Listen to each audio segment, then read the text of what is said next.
Bonjour à tous, je suis ravie de vous retrouver. Je viens vous parler de la grande transition de conscience de l'humanité qui opère chaque jour un peu plus. C'est quelque chose qu'aujourd'hui on ne peut plus nier, on ne peut plus être dans le déni. On le sait, il y a une grande évolution qui est en marche, il y a une grande transition qui est en train d'opérer. Et elle opère parfois dans des conditions qui peuvent être difficiles, avec des remises en question, avec différents mots, différents symptômes, des désagréments, mais qui est absolument sublime et nécessaire. Ce que je dis, bien évidemment, ne s'inscrit pas dans une vérité absolue. C'est un constat personnel, c'est aussi des éléments de réponse que j'ai à travers des informations que je vais recevoir, à travers des questionnements et à travers des observations profondes qui font que, à un moment donné, on doit se rendre à l'évidence.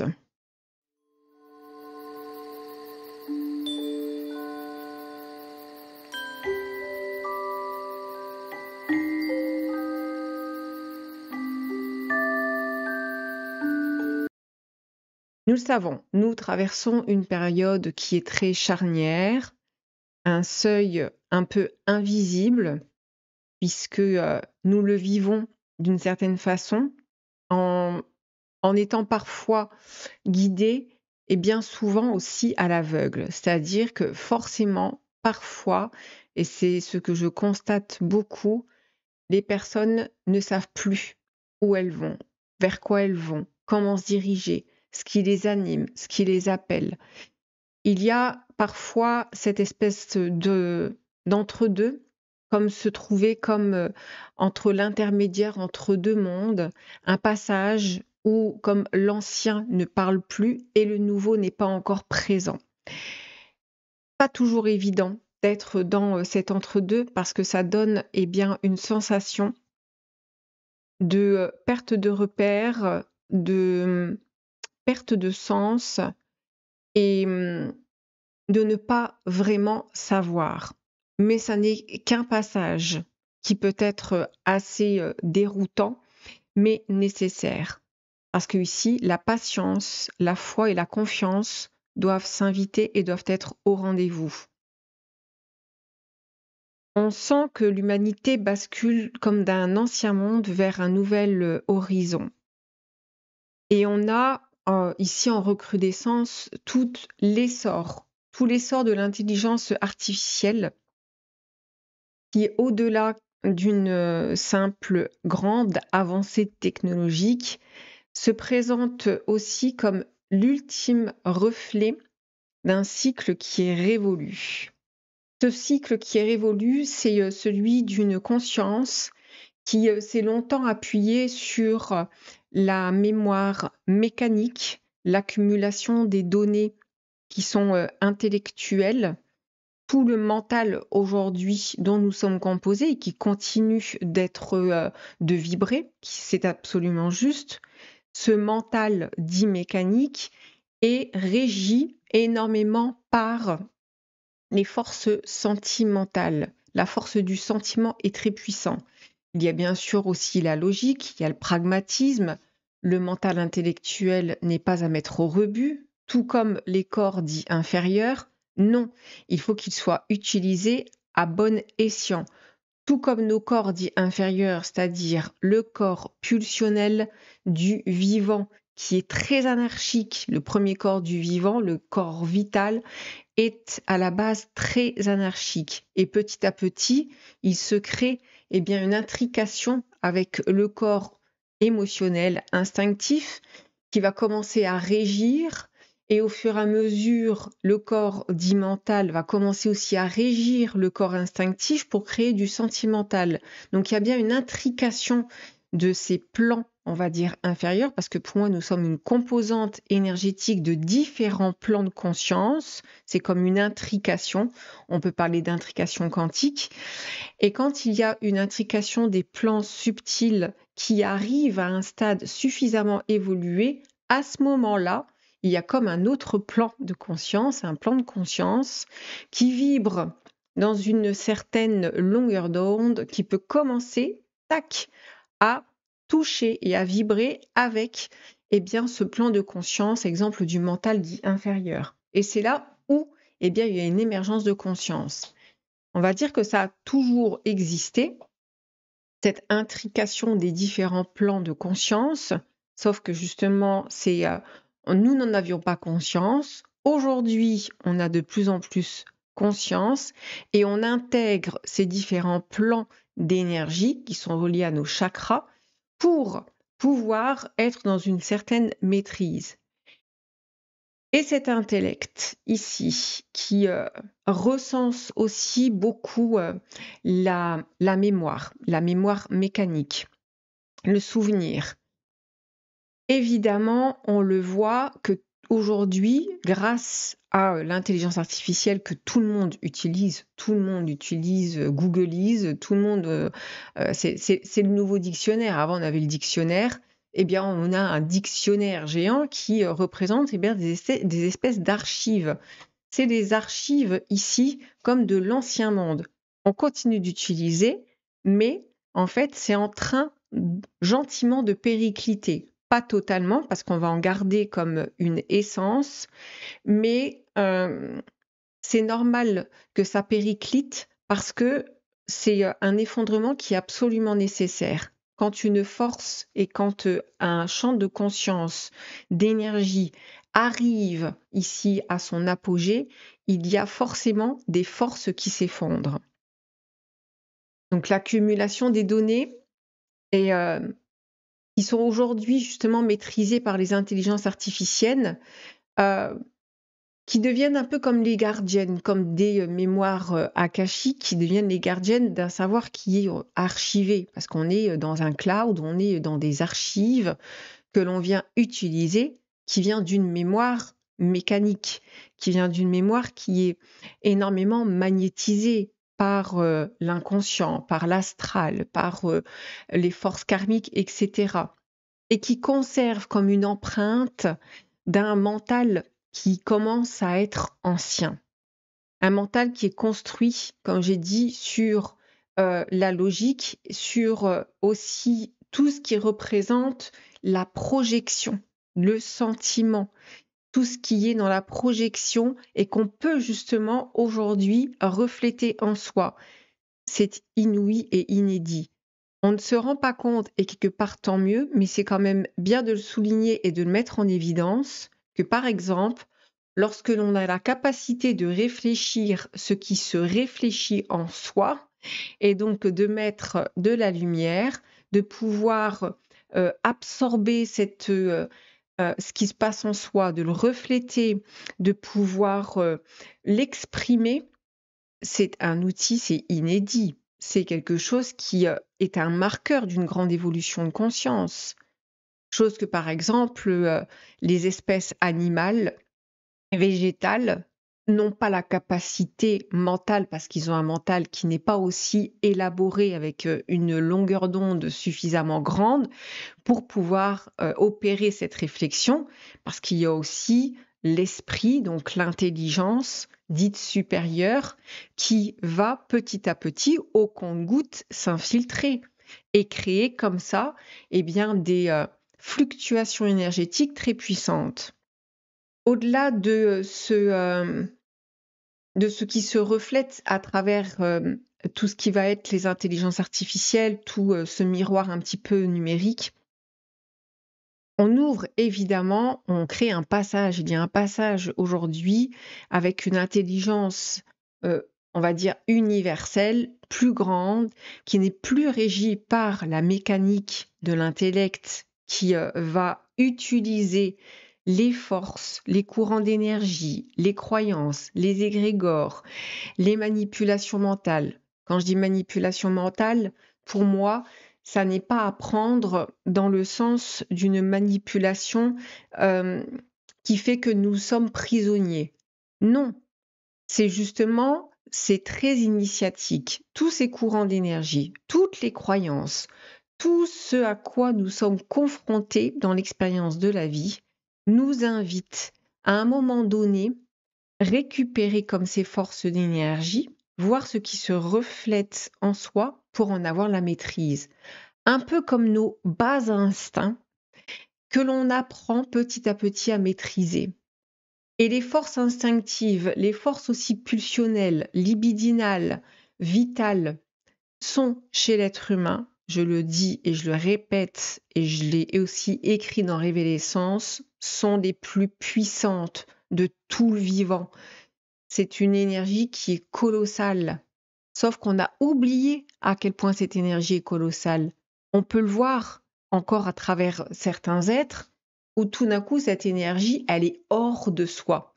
Quand une énergie est hors de soi, effectivement, on perd d'une certaine façon une forme de connexion avec une intelligence supérieure.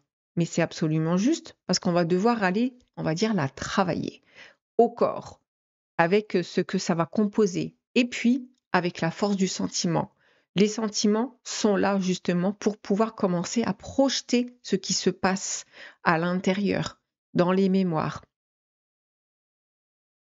Donc cette ouverture d'une intelligence dite supérieure, d'une nouvelle conscience, qui n'est plus régie par les forces mécaniques et donc par des forces manipulatoires dont nous devons devenir les maîtres absolus, ouvre évidemment à un champ d'énergie qui est beaucoup plus vaste. Ce mouvement ne doit pas être un rejet, on va dire, de la vieille intelligence intellectuelle, de toute cette mécanique, on va dire, manipulatoire, parce que quand on réprime et quand on rejette une force, elle gagne en force. Quand on l'embrasse, elle peut se diffuser, elle peut s'apaiser. Lorsqu'on met de la lutte sur quelque chose, un exemple très qui en plus se voit dans différentes situations. Si vous vous interdisez de manger du chocolat, vous vous dites ah c'est bon, je me mets au régime, j'arrête le chocolat, j'en mange plus, c'est fini. Je peux vous assurer que allez peut-être une journée vous allez tenir et après cet interdit qui est aberrant de dire je ne veux pas, quand vous mettez une force dans presque une non-volonté, eh bien vous allez forcer presque le corps du désir. On le voit aussi, c'est dans certaines pratiques religieuses, on l'a vu avec les prêtres, hein, qui ne peuvent pas s'adonner comme au plaisir de la chair, donc ils vont presque se flageller jusqu'à ce que ça déborde complètement, jusqu'à ce que ce soit une force anarchique qu'ils ne peuvent plus contenir. Donc, nous avons besoin d'avoir cette maîtrise et au plus on approche ces densités, au plus on les absorbe, au plus on a aussi ces forces réflectives et ces sentiments, que ce soit le sentiment de culpabilité. J'ai aussi tout un chapitre sur la culpabilité, sur la honte. À quoi sert ce genre de sentiments? Les sentiments de rejet, sentiments d'abandon, sentiments de toute puissance, sentiments de toute impuissance et d'impuissance, sentiments d'incapacité. Bref, les sentiments sont vastes, ils font partie intégrante de nous et ils sont une composante qui est absolument nécessaire pour commencer justement à mettre une réflexion, lumière, intelligence. Donc il n'est pas nécessaire de rejeter, il faut embrasser, il faut entourer, il faut être à l'écoute, se rendre disponible, ne pas combattre, mais plutôt être dans une posture droite, bien évidemment, c'est être centré pour pouvoir faire face, pour pouvoir se laisser, on va dire, traverser, pour écouter et embrasser. Et à ce moment-là, eh bien, cette conscience commence à s'ouvrir comme un autre endroit. Et on entre alors dans des connexions et dans des échanges qui ne vont plus être régis par les forces mécaniques intellectuelles avec la force de la pensée mécanique, qui envoie des images dans l'écran mental, qui envoie aussi des sensations dans le corps. Si vous avez un rêve, si vous rêvez, vous pouvez tout ressentir, que ce soit un rêve érotique, que ce soit un rêve de violence, que vous vous réveillez en sursaut. Vous vibrez. Et en fait, c'est une utilisation du mental. Ça peut être très juste parce que les rêves sont des rêves cathartiques, sont des rêves de réminiscence, etc. Mais on ouvre ensuite comme un langage qui devient une télépathie et non pas une télépathie, on va dire, mécanisée par le mental qui va donner de l'information par le biais de la pensée, mais vibratoire. C'est la vibration. Et cette vibration, bien sûr qu'au début, on va la traduire dans ce monde, on va dire, de la forme, de moins en moins. C'est pour ça qu'on va être de plus en plus, on va avoir de plus en plus cette espèce d'habileté à se laisser, on va dire, traverser par les courants d'énergie sans opposer de résistance ni la force du désir. Pas facile. Par exemple, quand on fait du magnétisme, eh bien, soit on le fait avec une intention, et donc là, effectivement, on utilise, ça peut être juste, hein, une énergie d'intention, soit on le fait sans, et on laisse complètement traverser et laisser l'énergie, on va dire l'intelligence, aller à l'endroit où il est nécessaire d'aller. Donc il est nécessaire de ne pas rejeter cette comme vieille intelligence ou cette ancienne intelligence dite artificielle, parce que en fait, les intelligences artificielles aujourd'hui apparaissent comme une espèce d'artefact une civilisation qui va à un moment donné être une ancienne civilisation, comme les civilisations égyptiennes, atlantes ou encore d'autres civilisations, mythologie grecque, etc., qui apparaissent comme des anciennes civilisations où on a certains vestiges, donc certains artefacts, effectivement, qu'il y a bien eu une existence, mais qui s'est fait un petit peu oublier, mais qui reste justement dans une force, dans un courant d'énergie. Donc cet avènement de cette transition marque bien sûr l'aboutissement d'un cycle. On y est. On doit et on se doit de bien traverser cette fin de cycle qui va durer un certain temps. Je sais que certaines personnes demandent combien de temps. Eh bien, à un moment donné, vous ne vous poserez plus la question lorsque vous serez suffisamment centré. Lorsque vous serez suffisamment centré et que vous accepterez en fait beaucoup mieux parce que vous serez centré, c'est-à-dire que vous serez bien, vous serez en accord, aligné. Ça ne veut pas dire que vous n'allez plus être traversé parce que par de l'énergie ou par des courants, mais que vous allez, vous savez. Et quand on sait, c'est pas savoir avec, comment dire, avec une projection intellectuelle. C'est ce que je disais au début, c'est la confiance, c'est la foi, c'est la patience, qui sont des vertus, qui s'imposent à un moment donné en soi, même si vous êtes chahuté, même si le monde peut partir entre guillemets en cacahuète à l'extérieur, mais vous à l'intérieur, vous allez avoir une stabilité. Et on y arrive, c'est-à-dire que vraiment, on a à un moment donné cette posture qui est dans une forme de sérénité. C'est vraiment possible. Et cette évolution, cet aboutissement, c'est nécessaire. Dans toute évolution, on va dire collective, qui crée un mouvement énergétique de conscience, c'est toujours nécessaire pour accéder comme à un autre plan de conscience. C'est une intrication, j'insiste là-dessus, ou une fusion. Je sais qu'il y a une personne qui m'avait demandé par rapport à la fusion et la scission, parce que peut-être que je ferai une vidéo, je pense que je vais faire une vidéo là-dessus sur la fusion et la scission qui est en train d'opérer.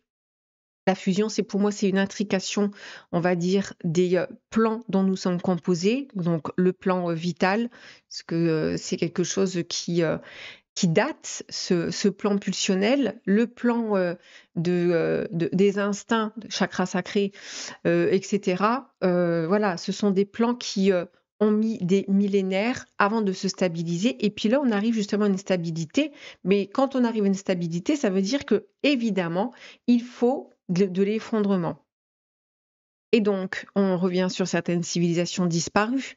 Je pense que je ferai aussi quelque chose là-dessus, sur les Atlantes, donc l'Égypte antique ou encore la Grèce mythologique, bien que ce soit des, on va dire des entités et des forces spirituelles qui, à mon sens, ont existé et qui continuent d'une certaine façon d'exister à travers, par exemple, les planètes astrologiques, qui continuent de fédérer, de générer leurs forces, dont nous avons la composante, d'où le thème astral et notre composition astrologique, qui vont avoir en fait une influence et dont nous allons nous allons faire l'expérience et nous allons parfaire aussi ces forces-là. Nous sommes cette composante-là aussi et nous sommes les détenteurs de ces forces-là. Mais évidemment, pourquoi il y a eu ces effondrements de civilisation? Parce que justement, euh, il était nécessaire de faire péricliter ces anciennes civilisations parce que leur, euh, leur énergie était arrivée au bout aussi d'une forme d'évolution de conscience et il fallait créer ce nouvel homme dont nous sommes aujourd'hui les auteurs et les acteurs pour faire évoluer ce plan de conscience. Donc aujourd'hui, bien évidemment, nous vivons encore un mouvement cyclique qui est important, avec comme un ancien monde qui s'achève et l'humanité qui est appelée à s'ouvrir à une conscience élargie, à une intelligence qui est reliée à quelque chose de plus haut, de plus grand, où on va dire la force mécanique de tout ce qui est projection, etc., ne peut plus avoir lieu. Donc c'est pour ça qu'il y a beaucoup de personnes qui sont dans l'incertitude, qui peuvent vivre des crises de non-sens. Alors tout dépend, bien évidemment, où est-ce que vous en êtes. Si vous vivez une crise, une dépression, un burn-out, parce que justement, il y a de la mémoire d'antan, de la mémoire karmique, de la mémoire de l'inconscient que vous avez besoin de traiter pour pouvoir vous libérer, c'est une chose.